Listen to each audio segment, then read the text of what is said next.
tayo ngayong araw. Welcome sa Kalambag, panibagong Sabado na naman. At syempre, panibagong magandang topic na naman tayo may pag-uusapan. Syempre, short recap nung nakaraan nating episode is pinag-usapan natin yung unang buwan ng taon, which is yung January. And January 31 kasi yung airing ng episode natin, kaya pinag-usapan natin yung kamusta yung unang buwan ng taon sa atin, kamusta yung pasok, may mga expectations ba tayo or yung mga New Year's resolution ba natin is na ano ba natin, nakikeep on track ba natin na nagagawa natin. And mga looking forward sa mga bagay-bagay, ayun yung mga pinag-usapan natin. And syempre, welcome natin ang isa natin bagong kasama. Hi Sarah, kamusta ka? And welcome sa Kalambag. Ayun, short kamustahan. Siguro unahin ko na si... Hi Levin, kamusta ka? Hello, Lian. Okay lang naman ako today. This week, medyo chill, laid back ako this week kasi wala masyadong gawin. Completion lang ng records for giving ng card, pero okay lang naman. Thank you. Ayan. Thank you, Levin. It's good thing na medyo laid back tayo ngayon. Kasi, ramdam ko rin yung pagod natin nung nakaraan na cramming sa requirements kasi yun nga, kahapon bigay ng cards and grades. I hope sa mga nanonood nating kabataan dyan, huwag kayo ma-disappoint sa grades nyo. You did your best. You did your best, ha? Ayan. Hi, Anika. How about you? Hello, Lian. Okay lang naman ako. Tulad ng sinabi ni Levin, dahil kuhaan ng card, wala naman na masyadong ginagawa. Pero yung card namin sa GASC hindi pa kasi nabibigay. Kaya excited kami na makita namin siguro by Monday or anytime next week. And of course, it's the first Saturday of February, so very fresh opening. Very also happy to welcome Sir Josh as yung bago nating coordinator dito sa Kalambag at super thankful na nasamahan niya tayo ngayon, si Kuya Akim, si Sir JP. At kung nanonood man si Daryl, sana nasa magandang state ka po ngayon. Thank you po ulit at sana ma-enjoy natin tong episode na to. Anika. And good luck sa inyo sa card ninyo. And, ayun, marami tayong unexpected turns sa mga card ngayon. May mga naririnig ako dyan na parang biglang bumaba, biglang tumaas. Ayan. Pero basta everyone think na you did your best. Ayan. Huwag niyong i-down nyo sa sarili ninyo yung mga cards ninyo kapag gano'n. Ha? Sa mga nanonood. Kasi pag nanlumo kayo, mag-continue yan. Kapag nakita nyo, sabihin nyo na lang, may kulang siguro ako, ganito, ganyan. Look at the bright side. Sabi ko nga nakaraan. Ayan. Bilang isang rin ng Gaskin. Hi, Jessie! Hindi, of course, the viewers. Narinig po ba ako? Ayan, rinig. Medyo clouded lang yung audio. I'm sorry. Ayan. Hello po. Good afternoon to everyone. So, this week, okay naman po siya. So far, so good. And yes, yun nga po, since sa section namin di pa nabibigay yung grades or yung card namin. So, 50-50. 50% na excited at 50% na kinakabahan. Pero I'm sure magiging, mas masaya naman tayo sa results because we know na we did our best. So, yun lang. Thank you. Ayan, thank you, Jessie. Siyempre, hindi mawawala si Ate Daisy. Hi, Ate Daisy! Kamusta ka po ngayon linggo? Everyone, good afternoon. So, ngayong week naging busy kami. Ako, kasi nag-try out sa Sports Fest, para sa Sports Fest namin next week and also sa March. And also, naging busy kami kaka-review kasi midterms namin ngayong week. So, meron pa next week. So, ngayon, naging busy ako. Thank you, Lian. Ayan. Good luck sa inyong midterms, Ate Daisy, and sana mapili ka sa sports fest ninyo. Alam ko you did your best. Good luck. Andito kami to cheer. And syempre, last but not the least, ang ating bunso ngayon sa Kalambag. Hi, Sarah! Kumusta ka? Hello po, Ate Lian. Ang week ko naman po ay okay naman. Medyo busy lang po, pero I feel productive and rewarding kasi kakatapos lang nga ng bigayan ng card namin and kakatapos lang din ng competition namin sa tating. Sana po masaya po tayong lahat at maayos ang linggo. Excited na po ako magkikipagkwentuhan sa inyo.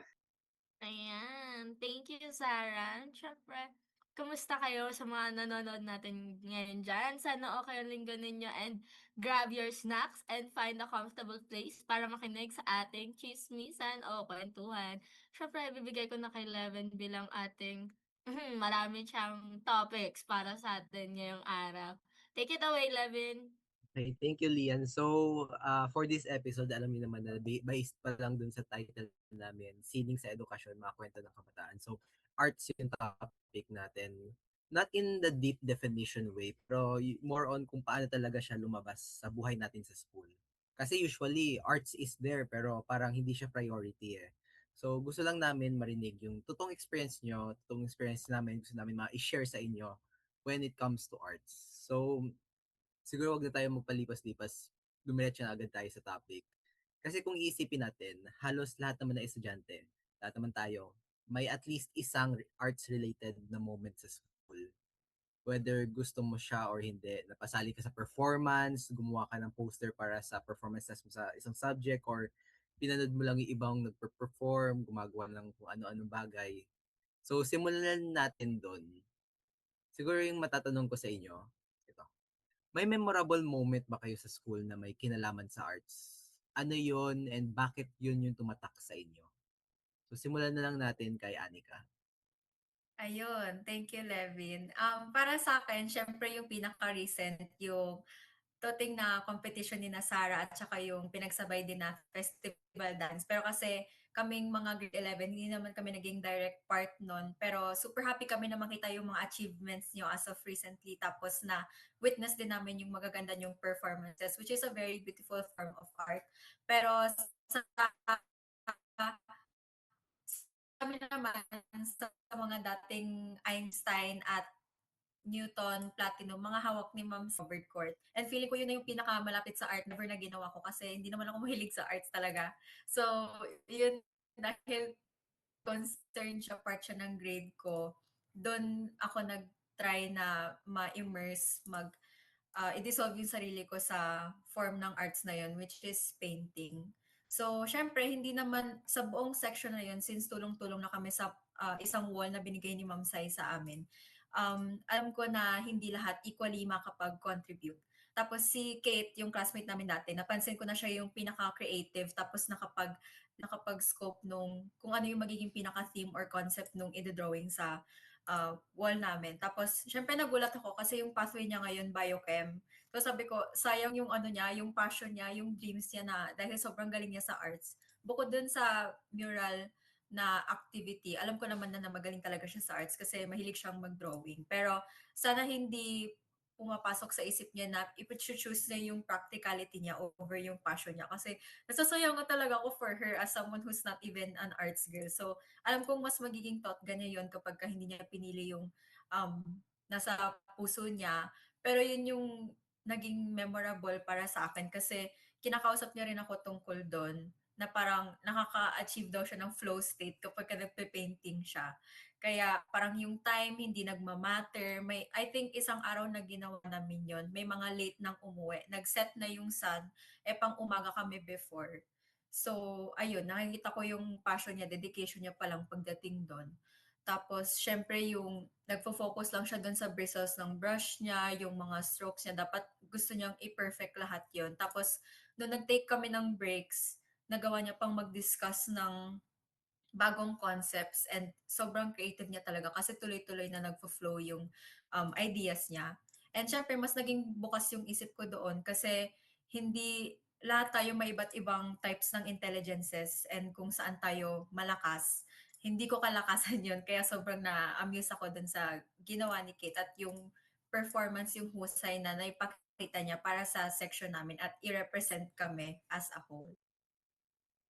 Ayan. Thank you, Anika, for sharing. Ako rin personally, may experience, though hindi siya isang memorable moment, I feel like a collection siya kung saan tuwing may nakikita akong performance sa school namin pagdating sa pagsasayaw. Kasi ako personally, di ako magaling sumayaw. Di rin naman ako magaling mag-arts. Actually, parang yun yung isa sa mga kahinaan ko. Though yung mga kapatid ko is excel sila dun sa part na yon, bunso namin, is ako never ko nakita yung kagalingan ko pagdating sa mga bagay na yun. So, ako hangang-hanga talaga ako sa mga tao magaling sumayaw, magaling mag-drawing, and Yun yung mga naging like compilation ng mga like memorable moments sa akin pagdating sa like singing or arts in general. Yung mga performances na nakita ko pagdating sa school namin, online, sa TikTok, sa Facebook, anywhere, any form of dance, singing, or drawing. Yun talaga editorial cartooning, nakakahanga talaga siya sa akin. So, gusto ko lang idagdag doon. How about sa'yo, Lian? Ayan. Sa akin siguro yung sayaw, same kami ni Levin, yung kada nakikita kami festival, may nakikita akong festival dance na na-amaze ako. Nagparehas kami ni Levin, di rin ako maano sumayaw. Pero kapag yung may mga festival dance kami nung junior ako, nung grade 9, ito pinaka-memorable sa akin kasi halos every quarter may interpretative dance kami. Ayun yung kay Ma'am Isis ata kung di ako nagkakamali. Laging halos every quarter meron kaming interpretative. As someone na hindi magaling sumayaw, dati sumasayaw talaga ako para sa grades. Like, bigay na bigay ako yan. Naisip ko lang, kaya ko naman pala, kaya kapag kailangan. Yung term na sinasabi natin kaya kapag kailangan, mga gano'n. Pero as time goes on nung grade 9 hanggang grade 10, ayan, na-appreciate ko yung dancing pero hindi ko siya frequently ginagawa pa. Like, hindi ko pa rin talaga siya, hindi ko marunong pa rin. Or rather, hindi magaling. Pero kaya ko. Ayan, na-appreciate ko siya. Kasi, at some point, masasabi nung iba na sayaw lang yan, wala lang yan. Pero, para sa akin, paano nila nasasabi yun? Kasi, may mga benefits din ang pagsayaw. You can express your feelings, you can express yung ayaw mong ipakita na verbally na sabihin. Tapos, pwede mo mag-exercise using dance, yung mga yoga, yung mga ganun. Zumba, di ba sayaw yun? It's a form of art para sa akin. Kasi, kapag yung mga nakikita mong yung sinabi ni Anika na flow state kanina tungkol sa painting, makikita mo rin yun sa sayaw kapag may yung mga nanonood ka. Ayan, kaya natutuwa talaga ako kada merong ganap sa court dun sa room. Kahit sabihin mong, minsan maingay sa room namin kasi may mga festival. Minsan sinasabi ko mag-CR ako para lang manood. Ayan, guilty ako doon. Sorry na. Pero na-appreciate ko talaga yung art, any form, personally. Yung painting, isa rin yan sa mga gusto kong isa sa mga gusto kong matutunan. Kasi, yung, di ba sa mga museum, may mga nakikita tayo na, i-immerse tayo, isipin, ano yung iniisip nung painter, ano yung emosyon niya, bakit niya pinaint yun, ano yung gusto niyang ipakita, ipahiwatig through that painting. Kaya, gusto ko rin siya matutunan. Ayan, thank you, Levin. And thank you, Lian. How about sa'yo, Ate Daisy? Okay, so ayun na nga. So, feeling ko relate lang ako same as Levin and Lian sa pagsasayaw kasi marami akong kaibigan na nagsasayaw actually. And also, super relate ako kay Lian na sumasayaw lang para sa grades. And ayun na nga, magsasayaw ulit kami sa March para sa Foundation Day. So, yun yung magiging namin, midterm sa Patfit, yun. Kung ano yung magiging grado namin doon, yun na grades namin. So, kailangan, talaga, porsigido, galingan, kahit super no-no ako sa pagsasayaw. And also, sa arts, may dalawa akong friends na mahilig silang mag-drawing digital and traditional arts. Meron nga binigay yung kaibigan ko, nag-painting, gift niya sa akin ng birthday ko, painting siya ng cats. Kasi super love ko yung cats, lalo na yung mga cats sa school namin. So, ayun, binigyan niya ako ng painting and super, super duper na-appreciate ko yun. And about sa kaklase ko na, yung tao na di mo akalain na sumasayaw pala siya. As in, like, nakasali pala siya sa dance group sa school namin. Like, nakita ko lang siya. Like, wow, sumasayaw pala siya. Like, super hinhin. Like, di makabasag pinggan. Pero, nung nag-competition sa school, ang galing yung sumayaw. Like, as in, super, super love it. So, in form of arts, literary arts. I really love writing, poetry, spoken poetry, tula. And nung high school talaga, mahilig talaga akong magtula sa gitna ng entablado, ganun kasi dito ko napapahayag yung mga tulad ng sabi ni Lian na yung mga bagay na hindi mo maipapahiwatig sa verbally, pwede mo siya into words. Yun lang, Levin. Thank you for sharing, Ate Daisy. How about sa'yo, Jessie? Ayan, for me, I believe yung pinaka-memorable, I mean, lahat kasi ng, every time I do art, lahat yung memorable sa akin. Kasi as an artsy person, yes po, I love every forms of art because I believe art is one of the most versatile way to express yourself. Pero siguro, pipiliin ko na lang is nung grade 9 kami, yung elective namin is ICT illustration. So, that is one of the most memorable moment na ginawa ko sa arts kasi doon ko naranasan like siguro majority or madaming forms. For example, is nagsimula kami sa paggamit ng charcoal para sa pag-sketch. Tapos yung unang part pa doon is bago ako mapunta doon, quick story time lang. Nag-ICT ako because I expected like digital art, ganun. Kasi yun yung forte ko at that time. Tapos malaman ko na lang pagpasok ko sa classroom, sabi, guys, please prepare your charcoal pencil. So I was like, hello? Nag-prepare po ako sa digital tapos traditional pala yan. So yan, fast forward sa siguro tapos after charcoal, we use oil pastels, which is one of the most hardest, siguro, medium para sa akin kasi konting galaw mo lang ng kamay ng mali, biglang masasmudge yung mga pinaghirapan mo. But so far, ang ganda naman po lang. Then of course, siguro, dagdag natin dito sa grade 9 timeline ko, it's yung nag-exhibit kami ng painting. Like, nag-exhibit kami ng painting outside school, which is sa Quezon City Circle. So, yun lang. Ang saya niya kasi even though we weren't given a chance to socialize with the guests, since meron yun yung kapanahunan ata ng mataas yung heat index, kaya puro suspension. But nonetheless, yun yung isa yung mga moments na super memorable sa akin hanggang ngayon. Tapos dagdag pa natin yung kakatapos na festival dance. Grabe, napakita ng nag-comments yung mga creativity nila, which, tag dito, paano mo natin masabi to, which kind of comforts my creative heart and whatsoever like that. So, I believe those are the moments na super memorable sa akin. So, back to you, Lavin. And thank you, Jessie. How about sa'yo, Sarah? Um, I think yung pinaka-memorable na moment ko sa school na may kinalaman sa arts ay nasumali ako sa journalism. At first, hindi ko talaga siya naisip na art kasi usually kapag sinasabi nating sining, naisip talaga natin ay drawing, painting, or performance. Pero habang tumatagal ako sa journalism, doon ko talaga na-realize na writing is also a creative form of art. And sa journalism, doon ako natuto na mag-observe ng paligid, makinig sa kwento ng ibang tao, at of course, ilagay yung words into things na minsan hindi natin napapansin. Hindi lang naman siya tungkol sa paggawa ng articles, kundi tungkol din siya sa pagbibigay ng boses, hindi lang para sa sarili ko, kundi para din sa iba. And doon ko talaga unang naramdaman na pwede pala akong magsalita at may mga makikinig. Yun lang po. Thank you. Thank you, Sarah. So, after nun, thank you naman lahat for sharing yung mga memorable moments, yung mga napansin nyo. And base doon, mapapaisip ka rin kung may effect ba talaga yung arts sa atin or sa mga kasama natin. Kasi may mga tao na, for example, doon nila nakuha yung naging confidence ng tao sa mga bagay-bagay na ginagawa nila. May iba naman na ginagawa lang ito kasi required sa kanila, kasi grades to, kailan ipasa. So, curious lang siguro karamihan sa atin.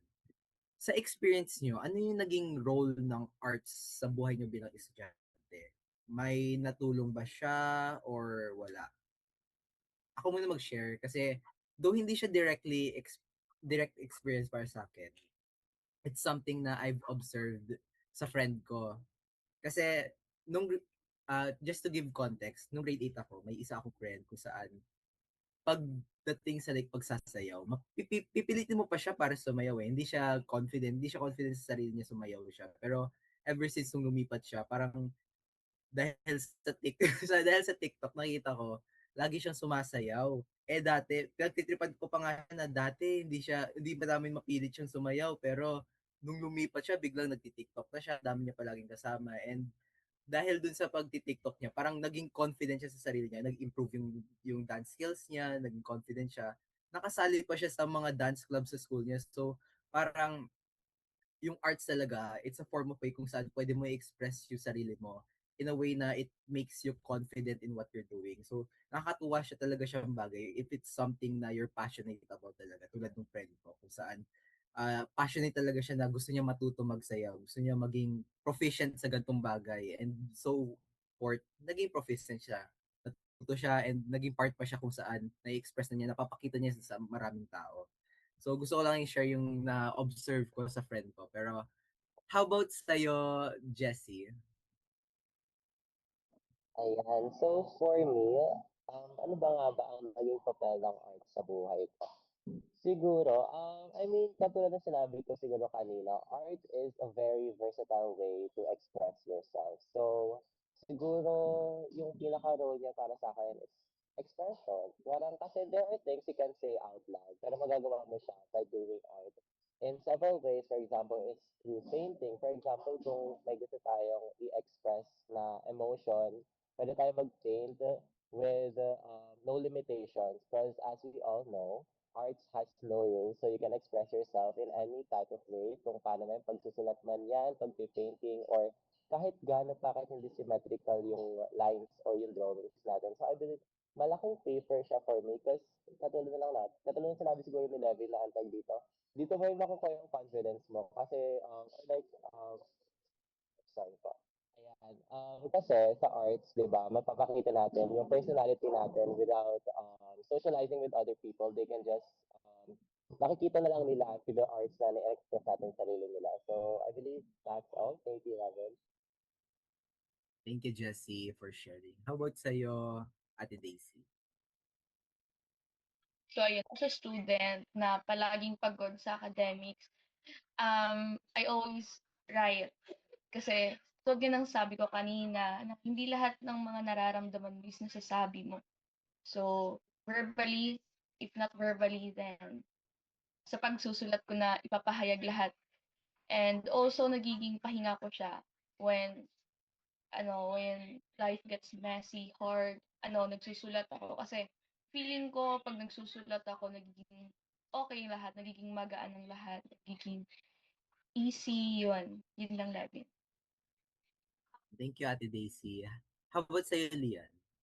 Ayan, yung nagiging papel ng art sa akin is parang same kami ni Ate Daisy. Kasi, di ba, pag pagod ako, usually, nakikinig ako ng poems, nagbabasa ako ng poems. Tapos minsan, kapag parang sumusobra yung emotions ko, parang, nagsusulat din ako. Pero ngayon, kasi, di ba, kapag, syempre, wala kang masyadong kausap, mga minsan you tend to keep things for yourself. Siyempre, gusto mo ng outlet ba? Ayan, pag gusto mo ng paglalabasan, nandyan yung painting, nandyan yung writing, nandyan yung drawing. Marami kang paglalabasan. Parang, personally, para sa akin, art is a safe place sa akin to express my emotions. Kasi, doon ko siya na-express na walang mag-judge sa'yo na hindi mo kailangang isipin kung i-judge ka ba or something. Kasi, art can be interpreted in a different ways ba. Kunwari, may mga tao kasi na in a simple painting, magkakaiba-iba ng interpretation. So parang kung makita man nila yung gawa mo, parang hindi nila agad ida-judge ba? Like, iintindi nila yung meaning nun. Kasi may mga taong, oo, mangja-judge kapag sinabi mo, like, baka i-chismis pa nila. So, parang matatakot ka. Para sa akin, safe space ko ang art. Kasi, I can express myself freely and wholly nang walang magja-judge and walang magka-cancel out ng thoughts ko. Ayan. Thank you, Levin. Thank you, Lian. How about sa'yo, Anika? Para naman sa akin, yung arts, nagiging ko siya, form of meditation and being still sa mundo na ginagalawan kong sobrang busy at palaging parang every 15 minutes magche-check ka ng phone kasi hindi naman talaga pwedeng hindi dahil sa requirements sa school or kailangan ng may proper communication ka with your parents, your family. And I think yung closest ko sa art ngayon, bukod sa mga school-related, school requirements, di na natin i-consider yon yung diamond painting. Kasi sinabihan ako ng mom ko na maghanap ng habit or hobby na related sa creative aspect na na-challenge ko pa rin yung mind ko. Kasi karamihan sa mga habits ko, kung may gusto man akong i-form, gusto ko yung physical na or yung intellectual kung saan ma-challenge ako educationally, paano ko pa ma-up yung game ko pagdating sa school, mapapaganda yung mga outputs ko pagdating sa pagsusulat kasi yun naman na talaga yung pina-practice ko tuwing may competitions kami sa journalism. Pero sa physical, nag-jump na rin ako from different trainings like volleyball nung elementary ako, casual swimming lang, tapos yung pagtatakbo or paglalakad. Ang dami kong na-explore sa mga fields na yun, pero in the creative outlet, wala pa. So, nung in-introduce yun ng mom ko sa akin, na-realize ko na itong form ng art na to, it brought me closer to her. Kasi the same time na I got into this, sinasabayan niya rin ako mag-crochet. So, syempre kahit na hindi kami nag-uusap, yung form ng art na yun, nagiging super still siya. It helps me be more present in the moment. And it significantly helps me retain my memory better. At saka yung makapag-focus sa isang gawain lang and avoid multitasking. So, kahit na sinabi kong gusto kong yung aspect sa mind ko na gusto kong pinaka-i-polish ay yung educational kasi sobrang laking bagay sa akin ng grades ko. Hindi ko alam na kahit 2 to 15 minutes na akong gumagawa ng diamond painting every day, it can also help me in a lot of other aspects like yung ayun na, yung pag-avoid na maging multitasker. Kasi meron kaming teacher ngayon sa Mabcom na sobrang nagmamatter sa kanya yung outputs kapag ka-creative ka or kapag ka maganda yung gawa mo. So, syempre kapag ka binilisan ko yun or binarabara ko lang yung gawa ko doon, mababa yung grades ko. And buti na lang, nagsabay yung pag-explore ko sa diamond painting sa paggawa din ng mga takdang aralin sa kanya. Kaya, na-challenge ko rin yung sarili ko. At hindi naman magsistick yung habit sa akin kapag ka masyado siyang madali to the point na nabobore ako or mahirap siya na mag-give up ako easily. So, at least trying to make myself 1% better every day is a form wherein both arts and education can help me be and transform myself into a better person as well. Yun lang, Levin.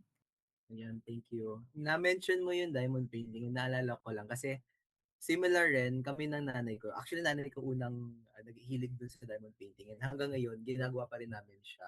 Actually, marami kaming diamond painting dito na nakaimbak lang sa bahay. Di pa namin nalagyan ng frame, pero plano pa lang. And it's something na mare-recommend ko rin sa iba na gawin kasi ang enjoying pala niya. At first kasi nakita ko lang siya sa TikTok yung mga videos kung saan gumagawa lang sila. And hindi mo may expect na pag ginawa mo ang satisfying niya, yung paglalagay mo lang and all that. Very enjoyable form of art and it's something na you can do with anyone, your family, friends, and it's a form of bonding na talaga na parang ang dali niya in a way na you also make connections, ganun. So, thank you for sharing, Anika. So, how about sa'yo, Lian? Tawag mo. Ayan, Tawag na pala si Lian. Sige, natawag na sino ako. ba hindi ka? Sarah pala. Sarah, sorry. Hello po. Please. So, of course, as a student, arts became my emotional anchor. Kasi usually, whenever I feel overwhelmed, pressured dahil sa grades or expectations, yung art talaga yung nagiging pahinga ko or particularly yung paggawa ng fuzzy wires.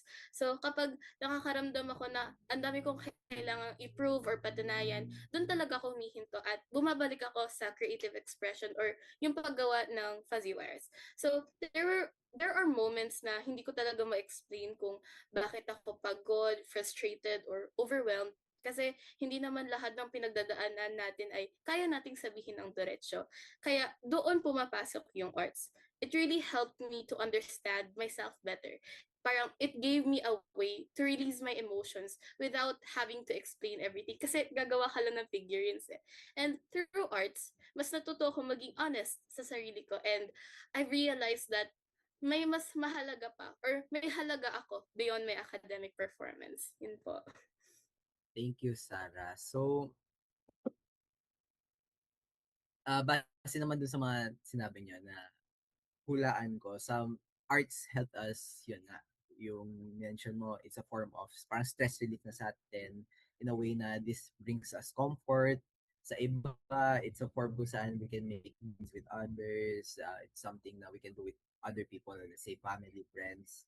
Pero hindi lang naman yung like, parang nahula naman natin, hindi naman personal yung arts. Minsan ginagamit siya para kwento ng mas malaking bagay. It's about culture. Kita natin sa mga iba-ibang cultures how they use art, yung privilege, yung parang re- yung dating ng art pagdating sa culture nila, yung history ng art, and sa ganun, parang it brings identity to them. Pero di rin naman lahat random yun eh, lalo na sa isang classroom setup. Kasi as we mentioned a while ago, sa iba, this can be something that they just do to accomplish or just to comply to something kung saan inutusan sila ng teacher nila. So, sa tingin niyo, paano nakakatulong or hindi nakakatulong, if ever, sana may paliwanag din kayo, ang arts sa pagkilala ng sarili, kultura at kasaysayan. So simulan na lang natin sa iyo, Anika. So, para sa akin, yung pagkilala sa sarili, syempre nabigyan ko yung sarili ko ng identity na hindi ko alam na mako-claim ko at may present ko sa ibang tao. Kasi dati, kung may inexplore pa akong ibang aspect ng art, siguro ito yung pag-draw. Pero dahil hindi ako sobrang confident, tapos syempre nakaka-intimidate yung nakikita mo sa algorithm mo sa social media na sobrang talented tapos nafe-feel mo na sobrang behind mo na. Kapag beginner ka pa lang, hindi ka magiging free to express who you are or what you want to say to the world. Kasi, ayun nga, na-intimidate ka, ayaw mo na parang hindi ka komportable sa posisyon kung nasaan ka. Pero I'm super sad kasi hinayaan kong pangunahan ako nung thought na yon imbis na improve na lang yung skills ko. Kaya magmula nun, hindi na na-develop yung skills ko pagdating sa drawing kasi hindi ko na siya trinay i-explore. Tapos yung nabanggit ko kanina na nagda-diamond painting ako. Buti nahanap ko yung activity na yon kasi napag-isipan kong ito yung nag-fit in sa personality ko. Kasi bilang isang perfectionist na iinis talaga ako kapag kahit yung konting ano lang, tabingi lang nung paglatag nung mga beads na ginagamit ko. Natitrigger ako kaagad. Kaya buti na lang discover ko yun na meron kang sinusundan na outline, hindi mo kailangan maging super intimidated sa pagsimula kasi meron kang guide, meron kang sinusundan. So that form of art helped me know myself more, find a way to relax and to escape from other factors sa buhay ko na sobrang contrast pagdating doon. Tapos sa culture naman at saka sa kasaysayan, dito pa lang sa Pilipinas, every region, every area has different cultures that we share with each other. Dito lang din sa Kalambag, tuwing nagko-converse tayo with different teams, ang dami nating nakikitang differences pagdating sa kung paano natin tinatakil, hinahandle yung mga school activities or yung pagli-lead. Magugulat na lang tayo na tuwing sa kamustahan every Saturday ay palagi silang may iba't ibang ganap compared sa atin mga taga Team Lagro. Kaya sobrang refreshing yun to see na bukod sa mga festival dances na nakikita nyo na sobrang ganda nung ginawa ng MAPE department this year for that kasi each section, they represented different dances which didn't happen last year. Kaya may mga times na mayroong naulit na sayaw or festival. Pero this year, iba-iba yung na-showcase kaya sobrang refreshing siyang tignan. Alam kong nag-enjoy yung judges at yung mga manonood ng sobra kasi parang na-visit mo lahat ng places sa Pilipinas sa doon lang sa Lagro High School, nanonood ka lang pero parang na-expose ka, naging mas open ka, naging mas bukas yung isip mo sa lahat ng sinespeak ng bawat area na yon na parang hindi lang tayo yung mga taong may sariling pinanggagalingan, may sariling kwento. Lahat tayo meron. At buti sa form ng art na yun na pagsayaw or yung paggawa ng props nila, which is also a form of art, na-express din nila kung sino sila at yung kwento behind every color chosen, yung costumes and everything. Ang daming masasabi through that. And super duper proud ako sa naging outcome na yon. Okay, thank you, Anika. So, bago tayo mag-move on sa next, matatawagin ko, gusto ko lang mag-share ng onte. So, nakatulong yung art sa akin in a way na nung elementary ako, kasali ako sa Drumillar kasi nung time na yan, gustong gusto ko talaga sumali, gusto ko talaga matuto ng isang instrument. nasa parang bucket list ko siya for so long na hindi ko siya ma-accomplish. Pero nung elementary, na-decidean ko talaga na ipe-pursue ko na yung matuto ng isang instrument. So, sumali ako sa drum and lyre. Nag-snare drums ako. And parang in a way, dun ko na-discover yung sarili ko na kung saan mahilig pala ako sa music. And though ngayon, di na ako sumali ulit.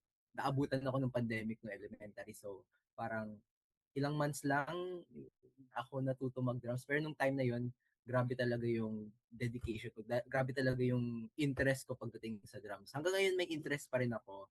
Pero hindi ko pa siya masyadong ma-pursue. Maybe the future, ma-pursue ko siya. Pero dun pa lang nalaman ko yung identity ko as a person ko saan music talaga ay define music as something na is really integral sa pagiging pagkatao ko.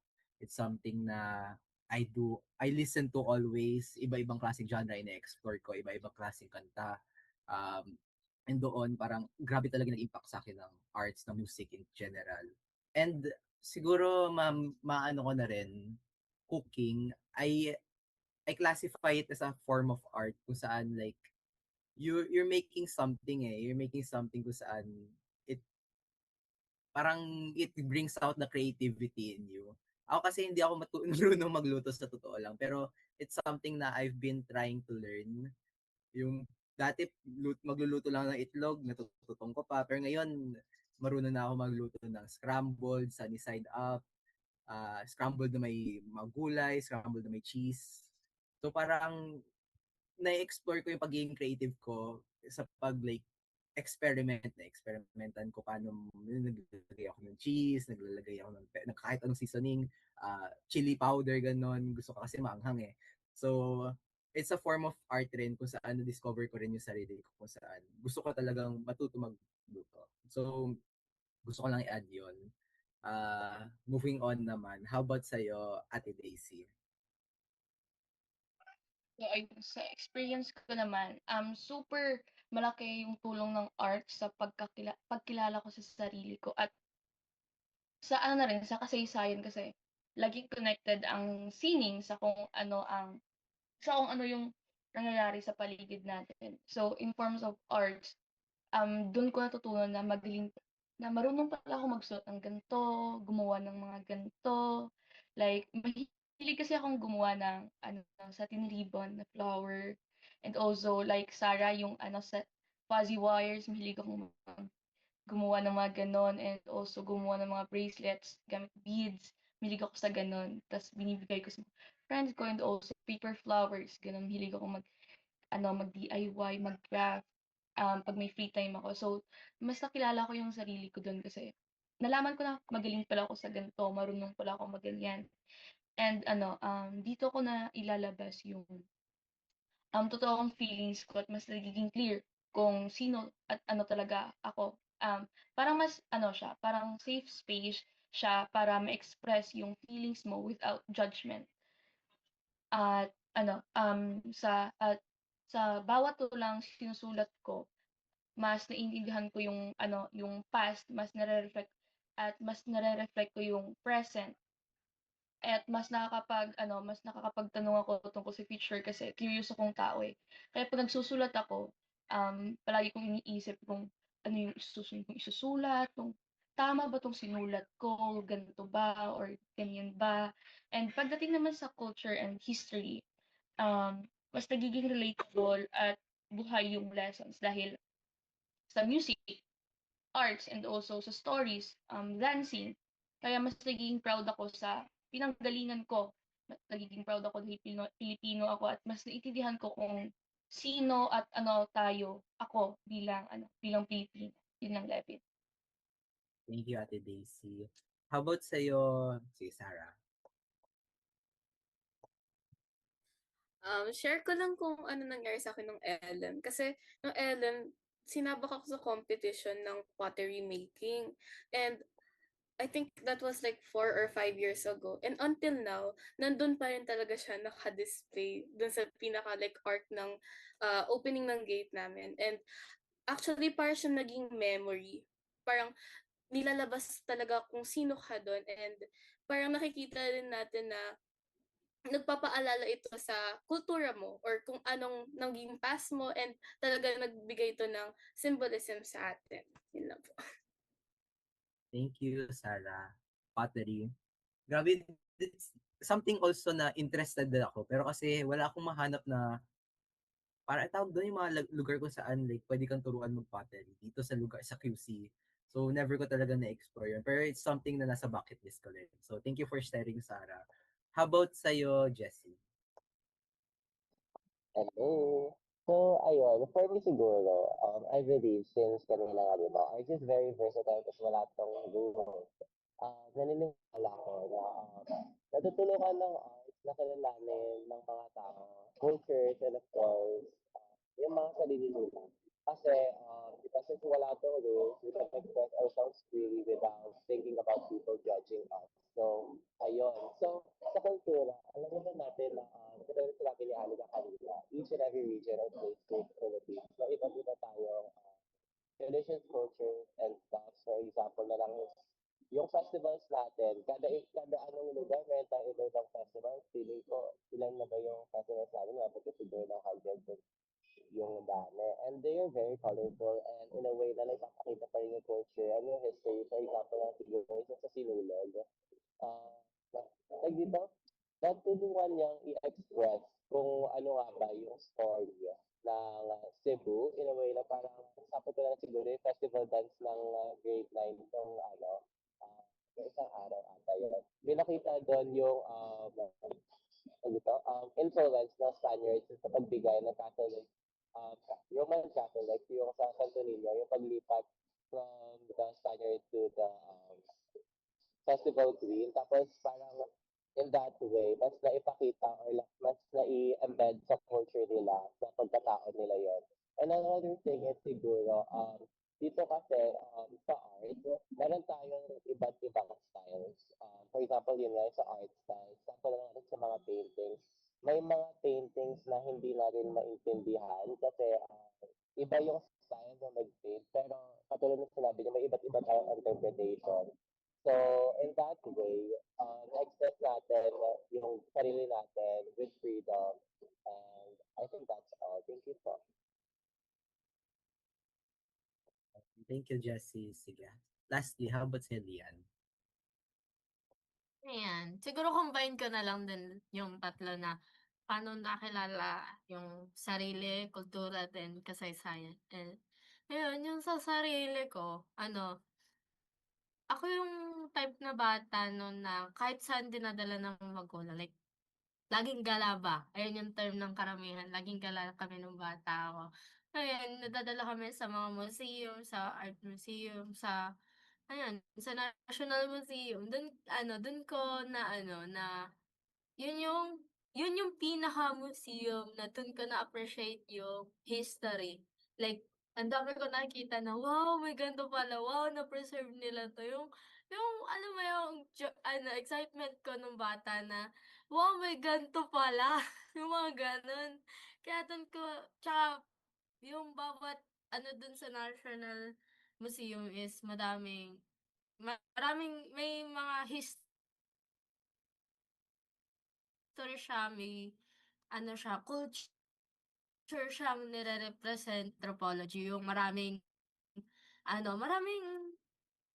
yung traditional clothing ng mga natives, yun.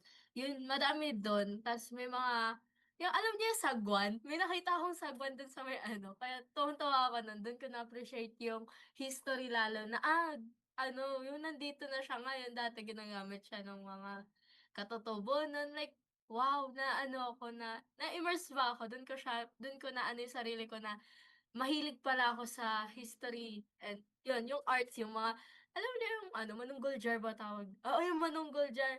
Na, may photo sila doon, tapos merong, alam ko wala na siya ngayon kasi tinanggal siya. Pero like, meron doon parang cave na daw. Like, parang nirepresent nila saan daw gawa or rather saan pinaka nakuha yung mga materials para gawin yung manunggol jar.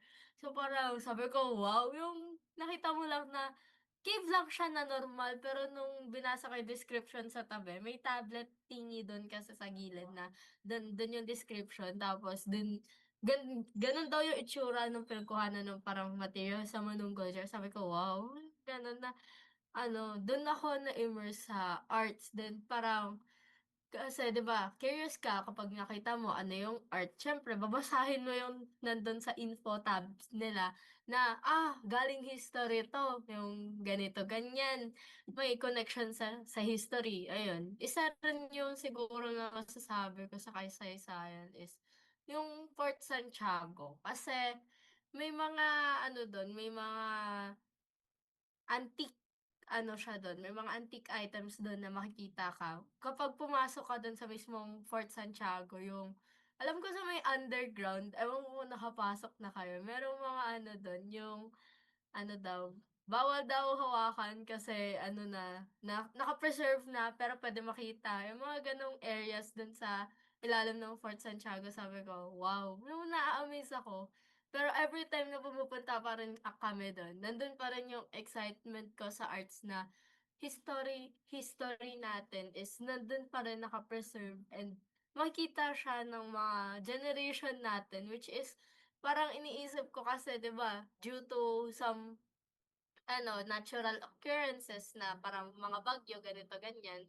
And kapag masyadong malakas, 'di ba? Sabi nga nila bumabaha daw dun minsan sa Fort Santiago kapag sobrang lakas. So parang ngayon na-appreciate ko talaga siya kasi hindi natin alam baka sa future wala na yan. And syempre, as someone na nakakakita na nun, syempre i-appreciate ko siya kasi why not? And bakit hindi nyo i-appreciate yung history na parang pinanggalingan ba ng generation natin, kaya sa generation nila, di muna tayo, yun.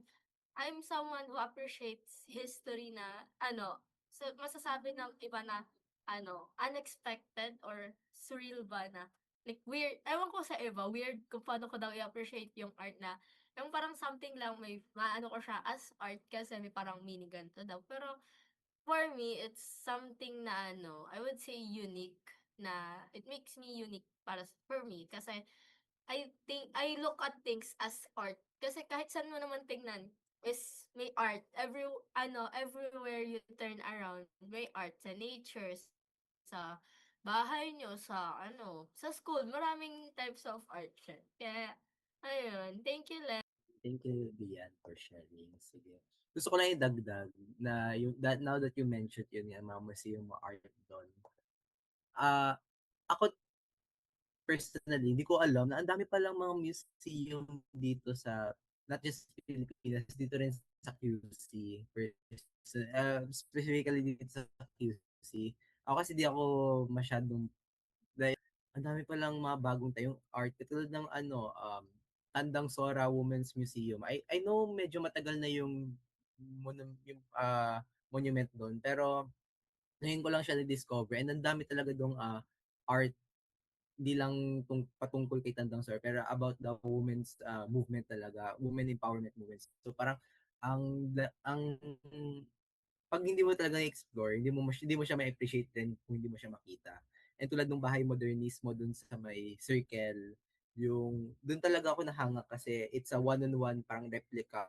Yung nakita nila kung ano yung parang original blueprint kung saan gusto sana makamit ng Pilipinas when it comes to suburban homes. Yung mga subdivision, yung mga bahay dapat na gusto nilang sell sa mga subdivisions. Yung American style, yung mga ganung bagay. So like, nakakahanga lang talaga siya. And maging curious ka lang talaga sa kanya. So, thank you, Alian. Pero ito, bago tayo gusto ko lang ulit mag-reality check.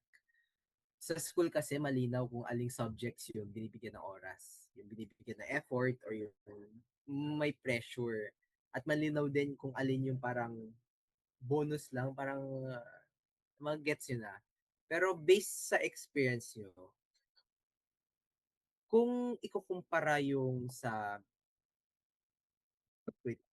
kung ikukumpara sa math, science, at English, paano tinatrato ang arts sa paaralan nyo? Based sa experience sa or sa mga na-observe nyo, sa palagay nyo, paano tinatrato yung arts?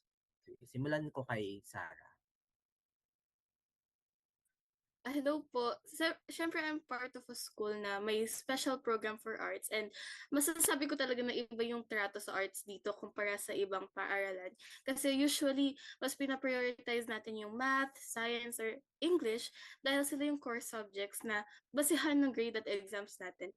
Pero sa school namin, binibigyan po namin ng equal importance ang arts kasi hindi lang siya nakikita bilang extra subjects or pampalubag loob, kundi isa rin po siyang larangan na may sariling bigat at halaga.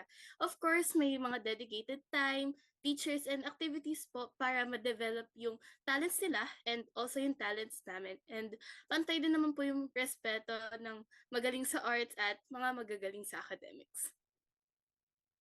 Thank you, Sarah, for yung observation mo. How about sa'yo, Anika? Para sa akin, ganun din syempre kasi we're both in the same school. Pero all I'm thinking about right now is that we hit the jackpot with a very good principal.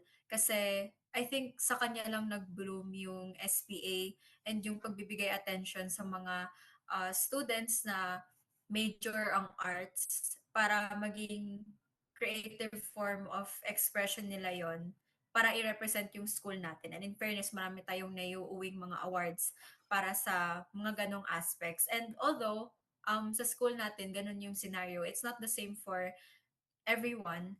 Kasi nung wala pa yung piloted curriculum natin, alam naman natin na pinaprioritize ng ibang schools yung STEM na strand over anything else. Kasi siguro ito yung may pinakamaraming competitions na pwedeng masalihan pagdating sa senior high school.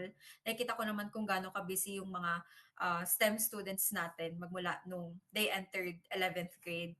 And unfortunately, it can be a double-edged sword na puro STEM lang yung binibigyan ng attention kasi na-overlook nila yung path to success kapag sa arts ka naman nag-focus. Kasi meron din siyang billion-dollar creative economy if you look outside kung saan ka kinukulong sa school na yon. Lalo na kapag siguro merong value yung parents mo na, ay dito kasi kami nagkakilala kaya dito ko i-enroll yung anak ko from preschool to senior high school, nandun lang siya. Paano kapag yung school na yon hindi sila binibigyan ng tamang attention pagdating sa kung anong gusto nilang i-pursue talaga, na puro math and sciences lang yung binibigyang pansin. Pero to think about it, including the museums na binanggit na Levin at ni Lian kanina, yung Louvre Museum sa Paris, alam kong 12 hours siyang bukas, hindi ko alam kung everyday, pero kung ayun na yung pinakamatagal na bukas siya, at kahit na pumila ka pa doon hindi mo ma-explore lahat yon in a whole day. Kasi ganun ka-immersive yung ganong klaseng art. Tapos 'di ba, sobrang recent lang din nung heist na nangyari doon. Kasi sobrang valuable din ng makita nating mga art pieces and yung culture, yung story behind it. So putting aside math, sciences, and English, of course, there's so much more to see when it comes to art. And siguro, sobrang hirap lang bigyan ng teachers yung mga bata ng extra credit for art. Kasi subjective siya. Hindi natin alam kung paano natin bibigyan ng grade yung artwork na to, not unless architecture student ka, di ba? Kaya sana maging parang realization to para sa atin na habang nag evolve tayo into a modern world, hindi natin kailangan sundan yung mabilis na pag-evolve din ng technology at kung paano na nila tayo nakokontrol. Kasi we can still be creative and express our technical skills in our own way. Let our passion show. And makikita pa rin natin na sobrang daming potential sa mga bata kapag ka natitrigger lang yung creative aspect sa mga brains nila. Yun na. Ayun. Thank you. Pero, sorry, medyo pumiyak ako. Ah, patapos na kasi yung oras. Palapit na tayo sa deadline natin na time, and gusto kong mahabol pa ibang questions. Dami kasi nating na in stock dito na gusto nating malaman. I believe na kailangan talaga natin mag-move forward. And last na, kung hindi lang tayo observers, kung may say talaga tayo sa sistema, or may say kayo sa sistema, or may gusto kayong i-offer, ano yung gusto nyong baguhin sa arts education ng Pilipinas based sa experiences nyo, ng mga observe nyo This could be anything. Sige, simulan na lang kay Ate Daisy. So, ayun. So, kung may kapangyarihan ako, nais kong palakasin yung arts education talaga sa Pilipinas, di ba? Kasi mostly nakakaranas lang ng mga arts is architecture student, engineering student, gano'n. Pero if high school student ka, parang hindi mo siya masyadong mararanasan kasi 'di ba, mas pina-prioritize yung mga core and major subjects. And dun nga, balak kong palakasin yung arts education sa Pilipinas sa pamamagitan ng mas malinaw na integrasyon nito sa sa curriculum natin, 'di ba? At mas konkretong suporta sa kabataan para sa atin na mahilig sa arts in any form of arts, 'di ba? Hindi dapat ito tinuturing bilang bilang yun nga, 'pag may free time lang gano'n or libangan or bilang luho gano'n, kundi bilang mahalagang bahagi natin bilang isang Pilipino or bahagi ng holistic at makataong edukasyon. So, para sa akin ang sining ay hindi lamang tungkol sa talento, kundi tungkol sa kakayahang umunawa, makiramay at maipahayag yung damdamin or katotohanan. Yun lang, Levin. Thank you, Ate Daisy. How about sa'yo, Jessie?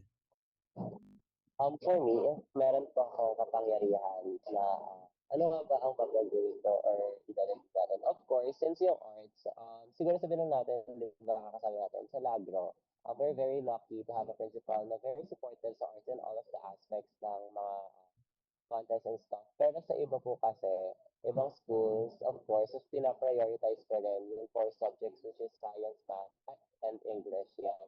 Pero if titignan naman po natin, yung tatlong subject na yun, lahat yun may arts. For example, is the English. What we write, for example, is all the types of literature that we read, art pa din yun.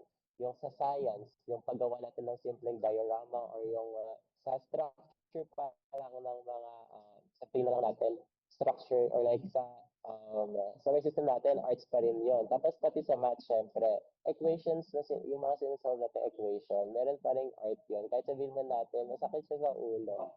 There are people who sees art in them. So, I believe mas okay po na if may power ako, mas papaigtingin pa natin ang arts since arts is everywhere. If you look at a single tablecloth or pagtingin pa lang natin sa mga taong dumadaan, kapag meron tayong thought about it, that is art.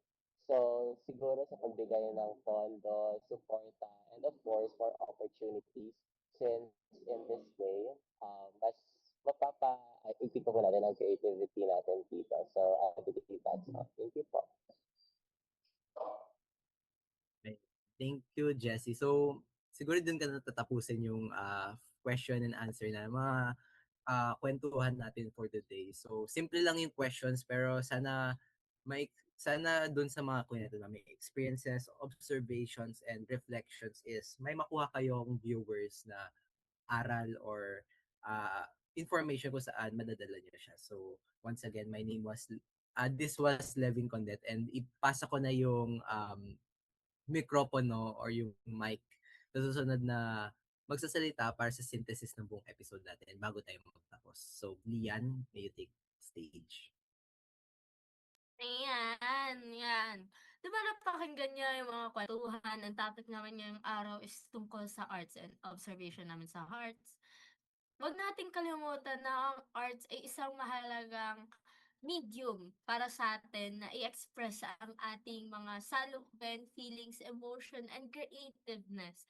Hindi lang naiikot ang art sa pagdrawing, pagpinta. Narinig din natin dito na ang arts ay pwede rin umikot sa math, science, English, and journalism.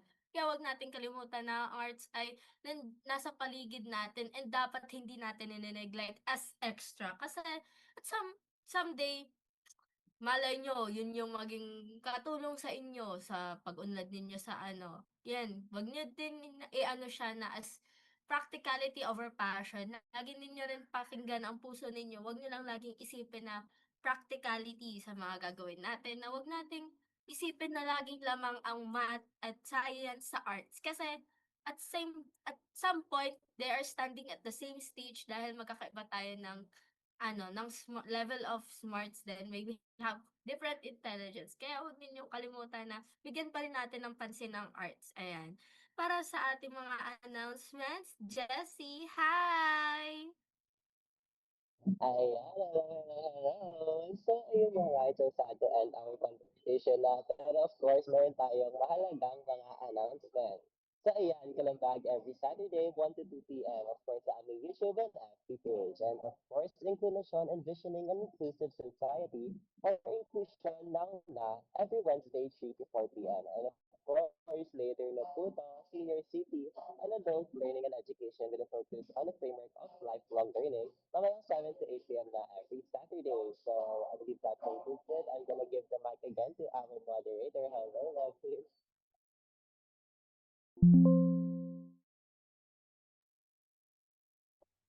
So thank you, Jessie, for sa announcement. So bilang patapos sa ating episode, I'd like to thank everyone dito kung saan they shared and reflected kung sa about our topic about singing or arts. So sana naman ating viewers is may nakuha kayong kwento, may tumatak sa inyo or nakabigay sa inyong magiging katuwaan or libangan niyo for today's week or for this week.